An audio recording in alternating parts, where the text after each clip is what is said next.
There are rumors that sound messy, and then there are rumors that come with paperwork, or at least claims that paperwork exists. This is one of those moments. According to online chatter, Jasmine Washington has made explosive claims involving Kirk Frost, claims that go far beyond infidelity or gossip. She alleges financial support, long-term support, rent allegedly paid for years, and what pushed this from rumor into chaos, alleged receipts from a landlord, no court filing, no verified documents. Just images and statements circulating fast enough to feel real before anyone can slow them down. The implication wasn't subtle. If true, this wouldn't be about emotion. It would be about maintenance. About a quiet arrangement hidden behind public appearances, marriage vows, and years of denial. And once that idea hit the internet, everything shifted, because money changes how stories are read. It turns, he said, she said, into follow the trail. And when a landlord is mentioned, people assume legitimacy, even when nothing has been authenticated. Silence followed, no immediate confirmation, no aggressive denial, just distance. And distance in moments like this doesn't calm speculation, it feeds it. Why would rent be paid for years? Why would a landlord suddenly be involved? And why does this feel less like drama and more like infrastructure? This isn't a story about believing claims. It's a story about why financial allegations hit harder than emotional ones, how receipts reshape perception, and why silence becomes the most dangerous sound in the room once money enters the narrative. Because if even part of this is true, the question isn't what happened. It's how long everyone knew and stayed quiet. This story didn't start with documents, it started with assertion. According to Jasmine Washington, the support she claims existed wasn't occasional, it was consistent. Long-term, structured, rent allegedly covered month after month, year after year. That framing immediately changed how people read everything else, because consistency implies planning, not impulse. What escalated the conversation was the introduction of supposed third-party confirmation, not screenshots of messages, not voice notes, but alleged landlord receipts, or at least claims that such receipts were shared privately and then circulated.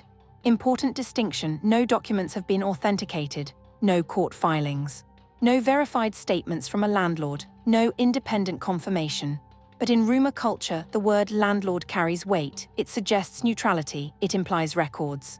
And it nudges audiences to assume legitimacy before verification even begins. That assumption split the internet instantly. One side argues that if rent was paid over years, it would require traceable transactions, checks, transfers, payment histories. To them, the claim feels too specific to be fabricated casually. The other side points out that specificity doesn't equal truth, and that unverified receipts circulate all the time without ever holding up under scrutiny. This is where Kirk Frost becomes central, not because he confirmed anything, but because money reframes motive. Financial allegations aren't about emotion, they're about systems. If support existed, it suggests a long-running arrangement designed to stay quiet. Silence followed the claims. No immediate rebuttal, no detailed denial, no acknowledgement of the supposed documents. In high-stakes situations, silence can mean many things: legal advice, refusal to legitimize a claim, or simple patience while a story burns out. But when money is alleged, silence often reads as calculation to the audience, fair or not. Another accelerant was timing. These claims surfaced in a media environment already primed for financial accountability. Audiences are more skeptical of public images and more receptive to follow-the-money narratives. That context made the rumor feel timely, even without proof. There's also the credibility paradox at play. If the documents were real and strong, why weren't they released publicly in full? If they weren't strong, why mention them at all? That tension keeps the story alive because it creates unanswered questions instead of answers. What's often overlooked is how third-party implication changes the stakes. Once a landlord is mentioned, the story stops being a personal dispute and becomes an alleged financial trail. That invites speculation about records, taxes, and long-term secrecy, areas where even false rumors can cause reputational damage. At this point, the narrative isn't advancing on evidence, it's advancing on belief alignment. People decide which version fits their prior assumptions and then interpret silence through that lens. New information isn't required. Confirmation bias does the work. That's why the internet is divided. Some are waiting for verification, believing that real receipts would surface if they existed. Others argue that powerful people suppress proof and that absence doesn't equal innocence. Neither side has definitive facts, but both feel certain. And certainty without evidence is the most volatile fuel of all. This brings the story to its next phase, not proof, not denial, but pressure. Pressure on everyone involved to either escalate or outlast the narrative. When a rumor shifts from emotion to money, the entire gravity of the story changes. Cheating rumors come and go. Financial allegations stick. That's why the claims made by Jasmine Washington landed differently. She wasn't describing a moment of weakness or a hidden relationship that faded. She was describing an alleged system, rent allegedly covered over an extended period of time. And systems imply intent. If rent was paid for years, that suggests planning, consistency, and discretion. It suggests a situation that wasn't emotional chaos but logistical stability. And once people hear that, they stop asking, "Did this happen?" and start asking, "How was this maintained?" That's where motive enters the conversation. According to the framing circulating online, financial support, if it existed, wouldn't have been about generosity. It would have been about control and silence. Rent is stability. Rent removes urgency. Rent keeps someone housed without creating visible transactions tied to daily life. That interpretation is why Kirk Frost's name sits at the center of the storm. Not because he confirmed anything, but because long-term financial support would imply a deliberate effort to manage a situation quietly, away from public scrutiny and family life. Again, none of this has been proven, but perception doesn't wait for proof. Another reason financial allegations hit harder is traceability. Emotions leave no paper trail, money does. Audiences instinctively believe that if something is false, it can be disproven with records. And if it's true, records could eventually surface. That belief alone gives the rumor endurance. At the same time, that traceability creates a paradox. If receipts were strong and undeniable, why wouldn't they be released publicly and decisively? And if they're weak or misinterpreted, why introduce them at all? That unanswered question keeps the narrative suspended. This is also where silence becomes more dangerous. When emotional rumors circulate, silence can look like maturity. When financial allegations circulate, silence is often read as legal strategy. People assume lawyers are involved. They assume documents exist somewhere. And that assumption elevates the story from gossip to potential exposure, even if nothing ever materializes. Another layer people overlook is scale. Paying rent for years isn't a one-off decision. It's a recurring commitment. That scale makes the claim feel either extremely serious or extremely reckless to fabricate. Both interpretations intensify reaction. Supporters of Jasmine's claims argue that specificity indicates truth. Skeptics argue that specificity can be manufactured to feel convincing. The audience splits not on evidence but on instinct. And instinct is unreliable. What's undeniable is that once money is alleged, the story stops being about personal behavior and starts being about ethics and accountability. Questions emerge about marital transparency, financial boundaries, and long-term deception. Even if untrue, those questions don't evaporate easily. This is why financial allegations are often the hardest to shake. They don't need to be proven to cast a shadow. They just need to sound plausible enough to survive silence. At this point, the story isn't moving toward confirmation. It's moving toward pressure. Pressure on the people involved to either escalate with proof or outlast the narrative through restraint. And historically, restraint usually wins, eventually. But the cost of waiting is residual doubt. Even if no receipts ever surface, the idea that they could exist lingers. It becomes part of the background noise surrounding names involved. That's the quiet damage money rumors cause. They don't explode reputations, they erode them. Which brings the story to its next stage: how silence is being used, who benefits from it, and who absorbs the weight while everyone waits. At this stage, the loudest thing in the room isn't the allegation. It's the absence of proof and the very deliberate choice to let that absence sit. When financial claims enter public conversation, silence stops being emotional and starts being procedural. Lawyers get involved, advice narrows. Options shrink, and every potential move is weighed not by how convincing it sounds online, but by how permanent it becomes on record. That's why no one is rushing. For Kirk Frost, responding directly to alleged financial support claims would require specificity, dates, amounts, methods. That kind of specificity, even in denial, can open doors to scrutiny that didn't exist before. Silence avoids creating a paper trail where none has been verified publicly. For Jasmine Washington, the calculus is different but equally constrained. Releasing alleged receipts publicly, if they exist, raises immediate questions of authentication, consent, and interpretation. Partial documents invite debunking. Full documents invite legal consequences. Holding back preserves leverage but delays credibility. This is the stalemate phase. Both sides understand that escalation carries risk.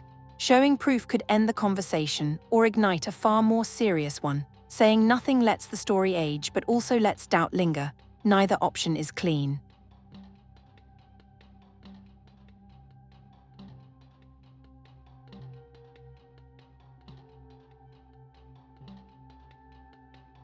That's why silence here reads as legal strategy, not evasion. Another reason proof hasn't surfaced is the verification problem. Even authentic-looking receipts can be disputed. Was the payment for rent or something else? Was it personal or business-related? Was it reimbursed? Without full context, documents can confuse more than they clarify, and confusion often benefits no one. Meanwhile, the audience fills the gap with assumptions. People assume if proof hasn't been shown, it must be weak. Others assume proof exists but is being suppressed. Both interpretations thrive in silence. Neither requires facts. And once camps form, evidence, if it ever appears, gets filtered through bias anyway. There's also the issue of third-party exposure. Alleged landlord involvement raises stakes because landlords aren't public figures. Dragging them into a viral narrative creates privacy and liability concerns that can stall everything. Even confirming or denying a landlord's role could create collateral damage far beyond the original claim. This is why silence can be protective, not just for the accused but for bystanders. From a strategic standpoint, time favors the side that doesn't need urgency. Without deadlines or court filings, rumor cycles depend on novelty. As days pass without updates, engagement drops. New stories take priority. The claim doesn't disappear, but it loses momentum. That's the bet. History shows that many unverified financial allegations fade not because they're disproven, but because they're outlasted. The absence of proof becomes normal. The audience recalibrates. What once felt explosive becomes unresolved background noise. Still, silence has a cost. It leaves open questions. It invites what-if thinking. It allows the rumor to be resurrected later when attention spikes again. Silence is containment, not erasure. So why choose it? Because escalation creates records. Records create risk. And in situations built on allegation rather than evidence, risk management usually beats rebuttal. At this point, the story isn't moving toward a reveal. It's moving toward resolution by fatigue. The question becomes who absorbs the weighting better and whose reputation can withstand ambiguity longer. That brings us to the final phase, what remains once the noise fades, and how reputations adjust after allegations without proof. When a story like this slows down without resolution, it doesn't end, it settles. And what settles isn't truth, it's residual doubt. For Kirk Frost, the aftermath isn't about proving innocence or guilt, it's about association. Once financial allegations enter the public record, even unverified ones, they attach themselves to future conversations. Interviews, appearances, unrelated news, all get filtered through a quiet remember when. That's how reputational erosion works. Not in explosions, but in deposits. For Jasmine Washington, the cost is different. Without publicly authenticated proof, claims risk being reframed as attention-seeking, fairly or not. Over time, audiences begin to ask why escalation stopped. Not because they demand truth, but because they demand closure. When closure doesn't arrive, credibility becomes the bargaining chip. And credibility is harder to rebuild than attention. What's often ignored is the collateral damage. Families, partners, children, business associates. Financial rumors don't stay contained to the two names involved, they ripple outward. People who never asked to be part of the narrative get pulled in through implication alone. That's the invisible cost of receipts culture. Even if no documents ever surface, the idea that they might exist becomes part of the public's mental model. And once something enters that model, disproving it requires more energy than the original claim ever did. Another quiet consequence is normalization. As time passes, audiences adjust to ambiguity. The story becomes unresolved background noise, neither urgent nor forgotten. That normalization doesn't clear names, it simply dulls reaction. The rumor loses its ability to shock but keeps its ability to linger. From a strategy perspective, this is often considered a win. The fire didn't spread, the narrative cooled, life moved on, but moving on doesn't mean moving past. it means living with a footnote. This is why so many public figures choose restraint over confrontation. Not because it's satisfying, but because it caps damage. Aggressive rebuttals create records. Records invite scrutiny. Silence lets time do the work that statements can't, but time doesn't heal everything. It just redistributes attention. In the end, who pays the price most isn't the blogs or reaction channels. It's the people whose names now carry extra context they didn't choose and can't fully erase. That's the real aftermath of allegations without proof. And it leads to the final question, not about rent, receipts, or silence, but about the system that turns implication into impact. By the time a story like this reaches its final stage, the loudest question isn't, is it true? It's, why does it feel believable? That's the uncomfortable truth behind this entire moment. No verified receipts were authenticated. No landlord stepped forward publicly. No financial trail was confirmed. And yet the impact was real, because when money enters a rumor, it doesn't need proof to change perception. It only needs plausibility. The idea that rent could have been paid quietly, consistently, and off the radar was enough to reframe how people looked at Kirk Frost and how they judged the claims made by Jasmine Washington. This wasn't about emotion. It was about infrastructure, and infrastructure allegations always land harder because they suggest long-term intention rather than momentary mistakes. What this episode really exposes isn't who paid what, it's how rumor culture works in the age of receipts. Once paperwork is mentioned, even without verification, the audience assumes legitimacy. Silence becomes strategy, waiting becomes suspicious, and truth gets buried under interpretation. In the end, no one wins these situations cleanly. One side lives with lingering doubt, the other lives with questions about credibility. And the audience moves on without answers, only impressions. So here's the real question: should allegations without proof ever carry this much weight? Does silence protect people or quietly damage them? And in a world obsessed with receipts, who decides when evidence is actually real? Drop your thoughts in the comments. Share this if you think money rumors hit harder than cheating rumors. Because when the noise fades, one thing remains clear. Allegations don't need proof to hurt, they just need timing, money, and silence.